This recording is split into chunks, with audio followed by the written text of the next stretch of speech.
안녕하십니까. 뷰티 플래너 닥터 신군입니다. 갑자기 날씨가 엄청나게 추워졌는데 날씨는 추워도 여러분들 마음만큼은 따뜻한 봄, 여름이 쭉 가길 바라는 마음에 오늘 하루 교육도 파이팅 넘치게 시작해 보도록 하겠습니다. 저번 시간에는 블로킹을 왜 타는지에 대해서 알아봤고요. 요약을 조금 해보자면은 아무래도 블로킹을 탔을 때 짧은 머리는 큰 문제가 되지는 않겠지만은, 그리고 긴 머리 같은 경우에는 내가 바르고자 하는 부분에 윗머리가 거슬려서 뭔가 제대로 뿌리까지 바를 수 없는 거를 막고자 이제 핀셋을 이용해서 먼저 등분을 나눠 놓는 이런 것을 습관화해 보신다라면은 대부분의 고객님들도 미용실에서 시술 받을 때는 그냥 툭툭툭툭 이렇게만 받으시다가 뭔가 체계화되게 블로킹을 등분 나눠서 바르는 이게 미용사들의 모습을 보고 뭔가 좀 전문가스럽네라는 이런 반응을 조금씩 보이시기 때문에 여러분들도 귀찮다라고 여기지 마시고요. 그러니까 블로킹 타는 것은 보통 1분, 2분이면 충분히 다 타기 때문에 여러분들의 그 염색의 시술 시간에 약 1, 2분 정도의 투자로 고객님으로서는 조금 더 전문가스러운 모습으로 보여줄 수가 있다는 점, 이것만 잘 기억을 하시고 한번 해보시기 바랍니다. 자, 그럼 오늘은 브러쉬로 염색약을 뜰 때 얼마만큼 뜨는 것이 좋으며 또 섹션은 얼마만큼 잡는 것이 좋은지 그거에 대해서 한번 알아보도록 하겠습니다. 자, 섹션 및 약액 도포라고 적혀져 있는데, 자, 브러쉬 끝으로부터 약 2cm 높이로 약액을 묻혀서 준비를 한다. 자, 근데 여기서 2cm라고 하는 것은 저 같은 경우에 거의 반 정도, 한 1.5cm 정도, 요 정도를 제가 뜨는 편이거든요. 자, 그리고 뜰 때 듬뿍 뜨는 것이 아니라 한번 듬뿍 떠서 끝부분 여기를 살짝 걷어냅니다. 이론으로만 풀고 있기 때문에 이 이론 교육이 다 끝나고 나면은 실전 제가 실무 교육도 진행을 할 거거든요. 근데 타기 귀찮아가지고 이런 브러쉬가 있고 이런 바울을 많이 쓸 거 아니겠습니까? 자, 그러면은 실제로 여러분들이 염색약을 뜰 때 이렇게 뜨자마자 바로 바르는 경우가 많거든요. 자, 그런데 여러분들이 사용하고 있는 바울을 보시면은요, 거의 위쪽이 다 이렇게 약간 경사가 지어져 있을 겁니다. 이 경사가 해주는 역할은 뭐냐면요, 떠서 걷어내라는 뜻이거든요. 자, 그런데 저 같은 경우에 한번 찍었다가 빼라고 말씀 좀 드려요. 찍었다 빼면은 위아래 양쪽이 다 묻어나잖아요. 자, 근데 중요한 건 뭐냐면은 최초로 바를 때가 중요합니다. 최초로 바를 때 끝부분 여기에 염색약이 고여 있을 경우에는요, 뭔가 처음에 발려지는 부분이 밀려서 너무 많이 발려져 버리기 때문에 두피에 필요 이상의 염색약이 묻을 수가 있습니다. 자, 그렇기 때문에 여러분들이 브러쉬로 이게 바울에 있는 염색약을 떴다라고 하더라도 이걸 바르시기 전에는요, 살짝 끝부분 여기에 살짝 찍어서 끝부분 여기가 최대한 염색약이 안 발려지게끔 이렇게 하는 것을 습관화해 보십시오. 그러면은 확실히 두피 가까이 염색약을 바른다라고 하더라도 최초로 발려지는 부분 여기에 염료량이 적기 때문에 거의 두피에 고일 일은 거의 없을 겁니다. 자, 그리고 여러분도 알다시피 뿌리 바르실 때도 약 0.5cm 정도를 떼고 바르라고 얘기를 항상 배웠잖아요. 그럼에도 불구하고 이게 잘 안 되는 경우가 많습니다. 자, 그렇기 때문에 일단 제가 말씀드렸다시피 찍어서 여기 부분을 살짝 걷어내온 상태에서 두피 가까이 찍어서 두피 살짝 찍어서 바른다라고 하더라도 발려지는 찍혀지는 이 부분 여기는 이미 염색약이 걷어서 없어져 버렸기 때문에 두피 닫고 바른다라고 하더라도 두피에 염색약이 고이는 일은 아마 많이 없을 겁니다. 자, 되셨죠? 자, 그렇기 때문에 여러분들께서 요 그림상에 봤을 때도 찍어서 요 정도로 떠놓은 상태에서 바르기 직전에 살짝 끝부분 여기 있죠? 끝부분 여기를 한 0.5mm 정도를 여기 바울 끝에다가 살짝 찍어서 여기 부분에 최대한 염색약이 안 묻히게끔 요렇게럼 이제 여러분들이 이렇게 뜨는 걸 습관화해 보신다면 아마 확실히 두피에 고이는 염색약의 양이 현저히 줄어들 겁니다. 자, 그리고 섹션의 두께 같은 경우에는요, 모발 정도 두껍다 싶을 경우에는 그만큼 양을 조금 더, 섹션의 양을 좀 작게 잡으셔야 되겠죠. 그래서 아무튼 1cm 정도가 적당하고요. 그리고 보통 모발은 약간 1에서 1.5cm, 가는 모발은 한 1.5에서 2cm 정도. 자, 근데 이것도 모순이 조금 있는데, 여러분들께서 바르실 때는요, 섹션의 두께는 솔직히 이거는 옛날 자료이기 때문에 그냥 참고사항만 하시는 거고요. 그 몰 양보다도 이렇게 내가 바르고자 하는 부분의 신생 부위의 그 길이에 따라서 이제 섹션의 두께가 결정된다. 이렇게만 기억해 두시면 될 것 같습니다. 가장 쉬운 방법은 그냥 저는 내가 바르고자 하는 부분의 반 정도의 섹션을 잡아라. 2cm의 반이 뭡니까? 1cm 속에서 1cm의 섹션을 잡는 건 거고, 만약에 내가 바르고자 하는 부분이 3cm 이상이다. 3cm의 반이 1.5cm잖아요. 자, 그렇기 때문에 3cm 이상부터는 무조건 1.5cm가 제일로 좋고요. 섹션을 2cm를 잡는다는 것은 뭐냐면은 보통은 뿌리 쪽보다도 전체를 바를 때 뭔가 전체 라인을 연결을 할 때 그때는 무조건 섹션은 2cm. 그래서 섹션은 보통 0.5에서 2cm까지 그 사이에서 0.5 단위로 뜨면 되는데 0.5씩 늘어나는 것은 그만큼 내가 바르고자 하는 부분의 섹션 양이 많아질 경우에는 0.5를 기준으로 조금씩 더해지는 건 거고 모양 또한도 많아진다면 그만큼 또 0.5씩 줄어드는 겁니다. 이해되셨죠? 그래서 평균적인 10만 봉을 기준으로 했었을 때 3cm 이하의 신생물을 바를 경우에 가장 적당한 섹션은 한 1cm 정도가 제일로 좋다. 저는 이렇게 말씀을 드리고 싶습니다. 자, 다음은 약액도포 및 테크닉입니다. 염색약을 어디서부터 바를지 이거는 뭐 기본적으로 여러분들께서는 뭐 네이프에서 발라 올라간다, 뭐 멋내기는 네이프에서 발라 올라간다, 그리고 뭐 새치머리는 앞에서부터 뒤로 넘어간다 이렇게 알고 계시는데 일단 뭐 멋내기 같은 경우에는 왜 뒤에서부터 바르는지를 아셔야 됩니다.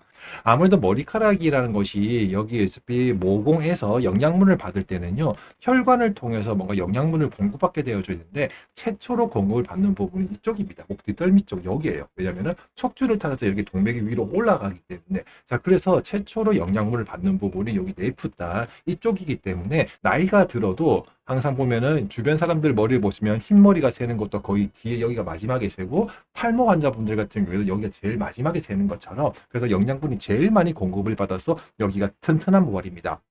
그리고 여성분들 같은 경우에는 전체적인 윗머리가 다 덮어주기 때문에 물리적인 것부터 해서 환경적인 그런 자극까지 모든 것들이 다 여기가 다 보호가 되기 때문에 머리가 정말로 건강한 상태다라고 볼 수가 있는 거예요. 그 정도로 큐티클이 단단하기 때문에 염색약이 모발 속으로 침투하는데 시간이 좀 더 걸리기 때문에 그래서 여기를 먼저 바르는 것입니다. 흰머리 세치 커버 같은 경우에는 아무래도 염료가 모발 속에 많이 오랫동안 작용을 해서 깊숙하게 염료가 들어간다라고 알고 있기 때문에 앞에 흰머리가 거의 앞쪽에 많이 포진되어져 있잖아요. 자, 그래서 앞에서부터 바르는 것이다 라고 알아두시면 되는데 근데 여기서도 앞이 뭐 여기냐 여기냐 뭐 순서가 자기 마음대로거든요. 근데 제가 생각을 했을 때는 여러분들이 육안상 봤을 때 흰머리가 가장 많이 고여 있고 뭉쳐져 있는 부분 거기를 먼저 발라라 라고 말씀을 드리고 싶습니다. 자, 그리고 자, 이 자료는 멋내기 시술, 멋내기 컬러 시술을 할 때 순서를 적어 놓은 거기 때문에요. 이거를 참고로 해주시면 될 것 같습니다. 자, 그러면은 여기부터 볼게요. 염색이 잘 되는 부위의 순서대로 봤었을 때는요. 일단 여기 1번 페이스 라인이라고 나와져 있죠.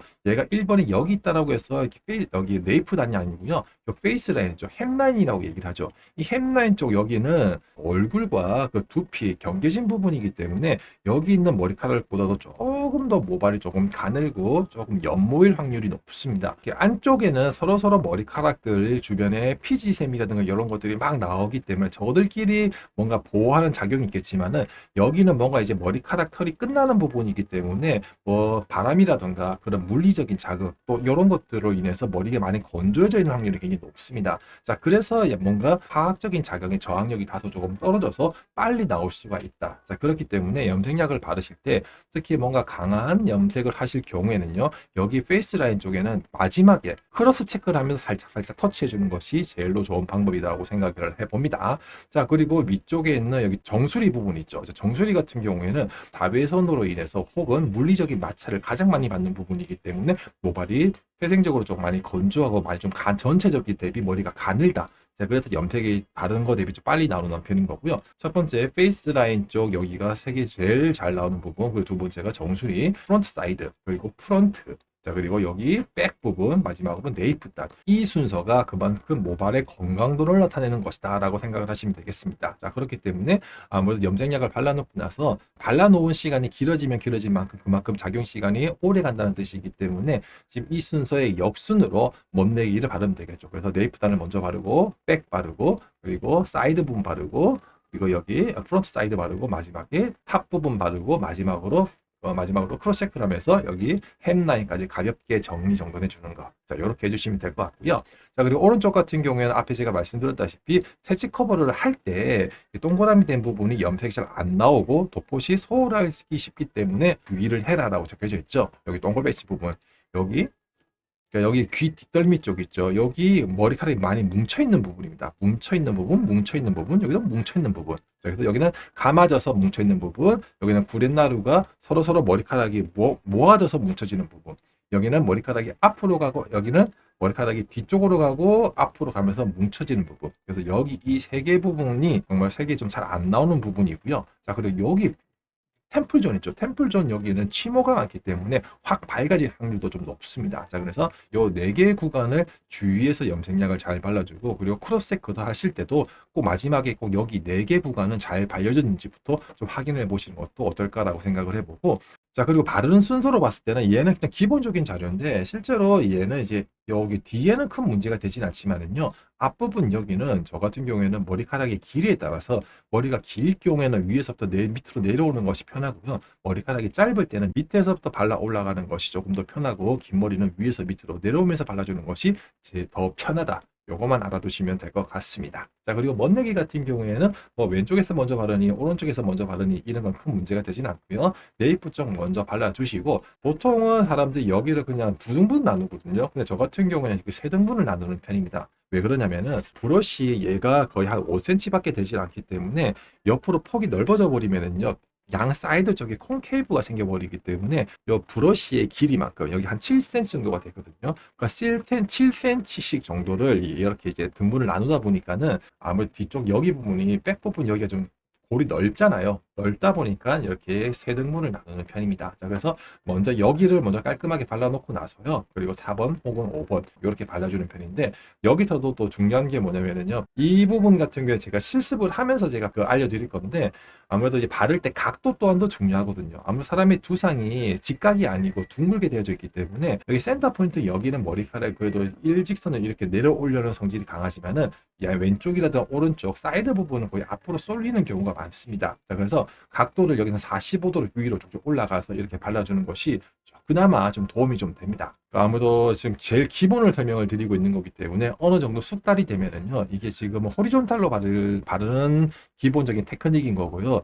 이제 현재 조금 더 빠른 테크닉을 구사한다면 나중에는 이제 호리존탈이 아니라 이제 버티컬 혹은 다이애고널 섹션으로 바르는 방법까지도 제가 알려드리도록 하겠습니다. 자, 되셨죠? 자, 오늘은 그럼 이렇게 간단하게 그 브러쉬를 약을 뜨는 그 깊이라든가, 그리고 바를 때 이 바울에 사용하는 용도, 요거까지 알아봤고요. 자, 그리고 마지막으로 섹션을 뜰 때 그 섹션을 떠서 염색약을 바르는 순서까지 알아봤습니다. 자, 다음 시간에는요, 염색약을 이제 바를 때 기법이 더 크게 세 가지가 있는데, 이렇게 얹는다, 바른다, 얼버무린다, 이런 식으로 어떻게 이루어지는지 그거에 대해서도 알아보도록 하겠습니다. 언제든지 항상 컨디션 조절 잘 해주시고요. 저같이 비리비리 하지 마시고 좋은 것도 많이 먹으시고요. 항상 좋은 생각을 하시면서 항상 좋은 일만 있기를 바랍니다. 자, 그럼 오늘 교육 여기까지 하도록 하겠습니다. 안녕!